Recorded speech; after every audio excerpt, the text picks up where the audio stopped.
State bank আমাকে মেরে ফেলার চেষ্টা করছে আমার পেনশনের টাকা তুলতে না দিয়ে।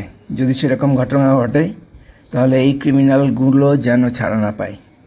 2018 সালের ডেজিগনেশন ও পোস্টিং অনুযায়ী রজনীশ কুমার চেয়ারম্যান, কাজল ভৌমিক মালদার RM, Ujjwal Kumar chief manager Malda branch. সবচেয়ে নৃশংস ক্রিমিনাল এটা। ভয়ানক অত্যাচার করেছে, আমার ফোবিয়া ধরিয়েছে এবং প্রায় আমাকে মেরে ফেলেছিল ওই উজ্জ্বল কুমার এবং তার বিশাল কুমার সাকরেত।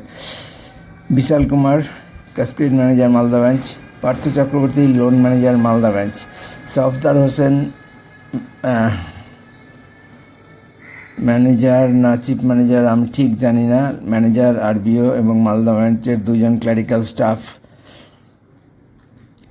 বর্তমানে মখদুমপুর ব্রাঞ্চের ব্রাঞ্চ ম্যানেজার ও ফিল্ড অফিসার। এবং ব্যাংকের বাইরের আমার কাউন্টার থেকে যে চোরটা টাকা চুরি করেছিল সে, এবং সেই চোরের মালিক খুব important cash credit customer Bishnu Ghosh.